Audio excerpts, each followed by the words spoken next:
Welcome to my YouTube channel. आज आप सबों के बीच मैं पियाजे के जो 4 संज्ञानात्मक सिद्धांत हैं उसी को डिस्कस करने जा रहा हूं, जिसे हम लोग इंग्लिश में Piaget's 4 stages of cognitive development भी कहते हैं। चलिए इस टॉपिक की शुरुआत करते हैं। पियाजे ने संज्ञानात्मक विकास की प्रक्रिया को 4 वर्गों में विभाजित किया है। जो सबसे पहला वर्ग है उसे हम लोग सेंसरी मोटर स्टेज कहते हैं। सेंसरी मोटर स्टेज किसी भी बच्चे में जन्म से लेकर 2 साल तक चलने वाली प्रक्रिया है। जो दूसरा स्टेज है उसे प्री ऑपरेशनल स्टेज कहा जाता है, जो किसी भी बच्चे में 2 से लेकर 7 साल तक चलता है। तीसरा स्टेज को कंक्रीट ऑपरेशनल स्टेज कहा जाता है, जो 7 वर्ष से शुरू होकर 11 साल तक चलता है। और जो लास्ट स्टेज है पियाजे का, उसे फॉर्मल ऑपरेशनल स्टेज कहा जाता है, जो एक बच्चे में एडोलेसेंस से शुरू होकर एडल्टहुड तक जाता है। इसका मतलब कि ये 12 साल से शुरू होकर आगे तक जाता है, 12 ईयर्स टू ऑनवर्ड्स।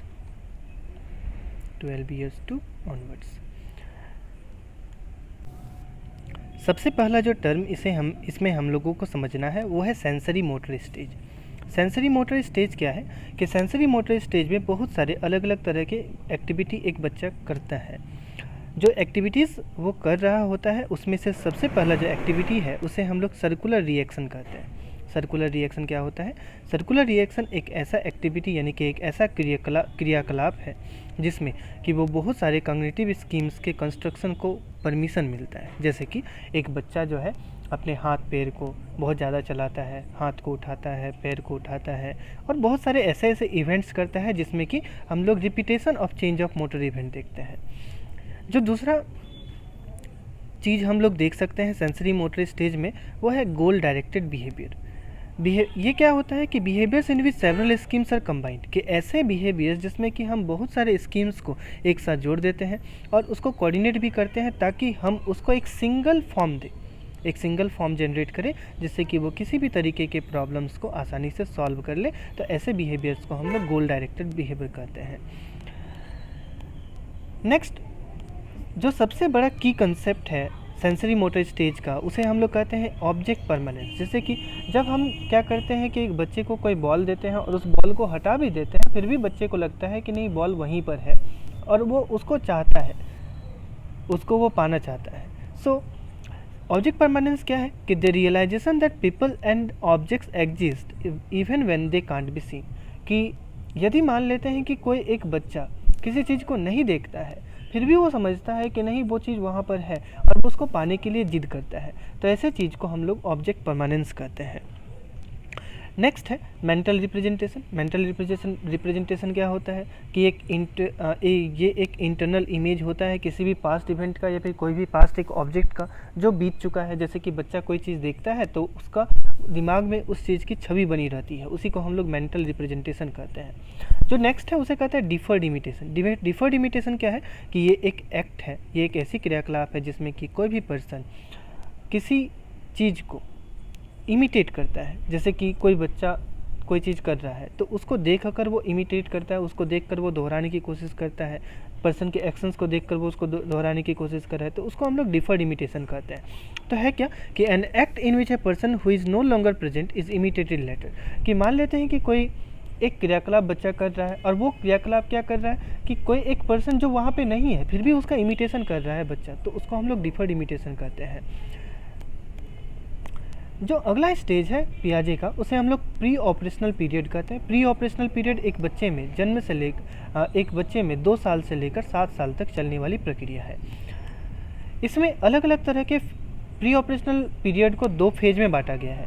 एक है प्री ऑपरेशनल फेज जो कि 2 से लेकर 4 साल तक चलता है बच्चे में, और एक है इंट्यूटिव फेज। इंट्यूटिव फेज एक बच्चे में 4 साल से 7 साल तक चलता है। प्री ऑपरेशनल फेज में क्या होता है कि वो ज़्यादा मात्रा में वर्बल रिप्रेजेंटेशन करता है और उसका जो स्पीच है, उसकी जो बोली चाली है वो ईगोसेंट्रिक हो जाती है। और इनिटिव फेज में स्पीच जो है ज़्यादा सोशल हो जाता है, बट उसकी स्पीच में हम ज़्यादा ईगोसेंट्रिक नहीं देख सकते हैं, बच्चा ज़्यादा ईगोसेंट्रिक नहीं होगा। इनिटिव फेज में उसका जो ईगो है वो धीरे धीरे कम होना शुरू हो जाता है। कुछ कुछ बेसिक फीचर्स है प्री ऑपरेशनल पीरियड के, वो है सबसे पहला ऑपरेशन। ऑपरेशन क्या है? ऑपरेशन हम लोग इसको ऑपरेशन में क्या है कि ऑपरेशन जो है ऑर्गेनाइज्ड होते हैं, फॉर्मल होते हैं और लॉजिकल मेंटल प्रोसेसेस की जाती है। ये सबसे पहला बेसिक फीचर है जो हम लोग प्री ऑपरेशनल पीरियड में देखते हैं।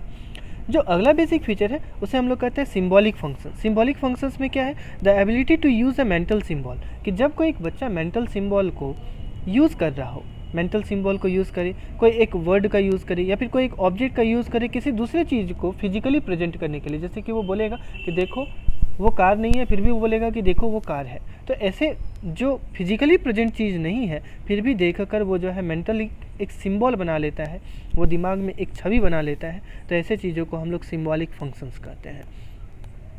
जो अगला बेसिक फीचर है उसे कहते हैं कंसंट्रेशन। कंसंट्रेशन क्या है? The process of concentrating on one limited aspect, कि जब हम लोग किसी एक लिमिटेड एस्पेक्ट में किसी चीज़ को कंसंट्रेट करते हैं, किसी भी स्टिमुलस को दूसरे एस्पेक्ट्स को इग्नोर करके, तो वो हम लोगों के लिए कंसंट्रेशन कहलाता है। जो अगला बेसिक फीचर है वो है ईगोसेंट्रिक थॉट। ईगोसेंट्रिक थॉट क्या है?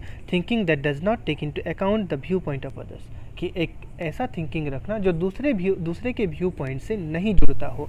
तो ऐसे थॉट्स को हम लोग ईगोसेंट्रिक थॉट कहते हैं। जो अगला है बेसिक फीचर उसे ट्रांसफॉर्मेशन के नाम से जानते हैं। ट्रांसफॉर्मेशन क्या है? The process in which one state is change into another, कि एक ऐसा प्रोसेस है जिसमें कि एक अवस्था को दूसरे अवस्था में बदला जाता है। अगला है इंट्यूटिव थॉट, जैसे कि हम लोग पीछे देख चुके हैं कि thinking that reflects pre scholars, कि एक ऐसा थिंकिंग जो प्री स्कॉलर्स को जो है रिफ्लेक्ट करेगा, जिसमें कि वो प्रिमिटिव रीजनिंग रखेगा और कुछ एक्वाइजेशन करेगा नॉलेज का। वो नॉलेज एक्वाइजेशन कर रहा है यानी कि भाषा अर्जन कर रहा है, पूरी दुनिया में अलग अलग चीज़ों को देख कर, अपने आस पड़ोस में अलग अलग चीज़ों को देख कर कुछ भाषा अर्जन करता है। तो ऐसे थॉट्स को हम लोग इंट्यूटिव थॉट कहते हैं। नेक्स्ट है कंजर्वेशन। कंजर्वेशन क्या है? The knowledge that quantity is unrelated to the arrangement, कि ऐसे क्वांटिटी जो क्या है कि किसी भी अरेंजमेंट के लिए रिलेट नहीं कर रहा हो और फिजिकल अपीयरेंस के लिए, तो उसको कंजर्वेशन कहेंगे। सीधे शब्दों में कहें तो वो उस चीज़ को कंजर्व करेगा, उसको बचाने की कोशिश। तो इसके बाद की जो अवस्था थी जो पियाजे ने क्लासीफाई किया, उस अवस्था को हम लोग कंक्रीट ऑपरेशनल स्टेज कहते हैं, जो एक बच्चे में 7 वर्ष से शुरू होकर 11 वर्ष तक चलती है। ये एक विकास की अवस्था है। तो विकास की जितनी भी अवस्था होती है वो सतत प्रक्रिया होती है, एक सतत अवस्था होती है, सतत प्रक्रिया कहलाती है। कंक्रीट ऑपरेशनल स्टेज का कुछ कुछ बेसिक फीचर है। सबसे पहला जो बेसिक फीचर है उसे कहते हैं क्लासिफिकेशन। क्लासिफिकेशन को हिंदी में वर्गीकरण कहा जाता है। वर्गीकरण में हम क्या करते हैं कि जो अलग अलग तरह के ग्रुप ऑफ ऑब्जेक्ट्स होते हैं उनको कॉमन फीचर्स के हिसाब से हम लोग बांटते हैं। तो जो एबिलिटी है जिससे कि हम लोग अलग अलग ऑब्जेक्ट्स को, जो अलग अलग ग्रुप ऑफ ऑब्जेक्ट्स हैं उसको एक साथ कॉमन फीचर्स के आधार पर बांटना शुरू करेंगे, तो वो हम लोगों के लिए क्लासिफिकेशन कहलाएगा। जो दूसरा फीचर है उसे कहते हैं क्लास इंक्लूजन। क्लास इंक्लूजन में हम लोग क्या करते हैं कि किसी एक नए क्लास को इंक्लूड करते हैं। जैसे कि जो बच्चा मोर एडवांस्ड चीज़ों को समझ रहा है सिंपल क्लासिफिकेशन के साथ, जैसे कि कुछ क्लासेस या फिर कुछ सेट ऑफ ऑब्जेक्ट्स को हम लोग लार्जर क्लासेस में भी रखते हैं। एग्जाम्पल के तौर पे हम लोग समझ सकते हैं कि एक क्लास है ऑब्जेक्ट्स का जिसे हम लोग कैट कहते हैं, और साथ में एक क्लास है ऑब्जेक्ट्स का जिन्हें हम लोग एनिमल्स कहते हैं।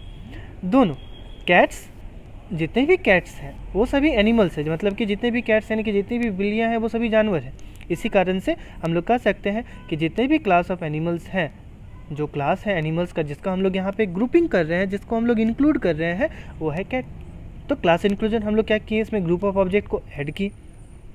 जो अगला जो है बेसिक कैरेक्टरिस्टिक है उसे डिसेंट्रेशन कहते हैं। डिसेंट्रेशन क्या होता है? The ability to take multiple aspects of situation into the account, कि जब हम लोग अलग अलग एस्पेक्ट्स को किसी कंसिडरेशन पे लेते हैं।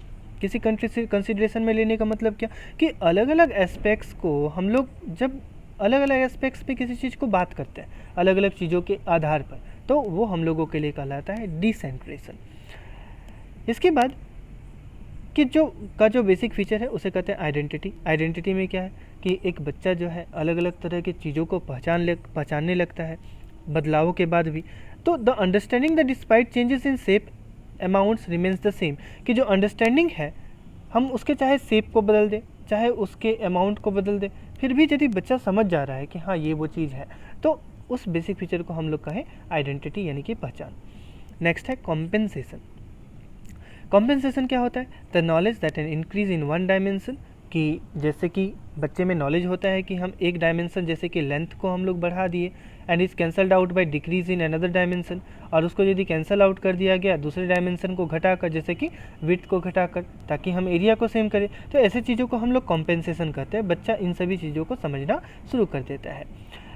जो विकास की जो अगली सतत प्रक्रिया है जिसे पियाजे ने बताया था, उसे हम लोग कहते हैं फॉर्मल ऑपरेशनल स्टेज, जो एक बच्चे में 12 वर्ष से शुरू होकर, मतलब कि एडोलेसेंस से शुरू होकर ये जो है एडल्टहुड तक जाने वाली प्रक्रिया है, ये एडल्टहुड तक जाती है। इसके सबसे पहला जो बेसिक कंसेप्ट है, उस बेसिक कंसेप्ट में हमें इसके कुछ बेसिक फीचर्स के बारे में समझना है। जो सबसे बड़ा बेसिक फीचर इस फॉर्मल ऑपरेशनल स्टेज का है, उसे कहते हैं hypothetic deductive reasoning. Hypothetic deductive reasoning क्या है? The ability to start thinking, कि जो एबिलिटी होती है जिससे कि एक बच्चा कोई चीज़ को सोचना शुरू कर देता है with abstract possibility. Abstract possibility का मतलब क्या? कि यहाँ पे वो चीज़ नहीं है, फिर भी वो समझ रहा है कि हाँ यहाँ पर है। एब्स्ट्रैक्ट पॉसिबिलिटी मतलब कि वो अपने दिमाग में उस चीज़ की एक छवि बना चुका है। And move to the concrete, और फिर उसके साथ वो कंक्रीट सिचुएशन पे जाता है। इन अदर वर्ड्स, दूसरे शब्दों में कहें तो they start with a general theory, कि वो एक जनरल थ्योरी से शुरू करता है और फिर एक पार्टिकुलर आउटकम तक पहुंचता है, और फिर उसके साथ वो एक्सप्लेनेशन को देना शुरू कर देता है। मतलब क्या? कि वो पूरा निष्कर्ष तक पहुंच जाएगा।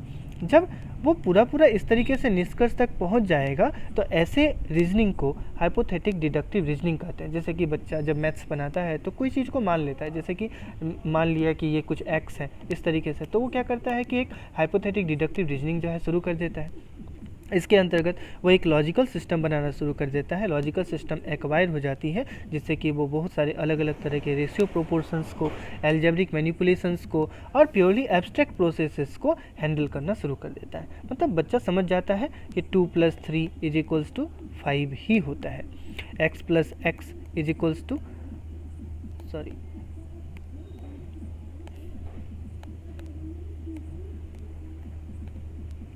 x + x = 2x होता है। तो इन सभी चीज़ों के बारे में वो समझना शुरू कर देता है। जब बच्चा इन सभी चीज़ों को समझना शुरू कर देता है, तो ऐसे कैरेक्टरिस्टिक को हम लोग हाइपोथेटिक डिडक्टिव रीजनिंग कहते हैं, और ये फॉर्मल ऑपरेशनल स्टेज की एक अवस्था होती है।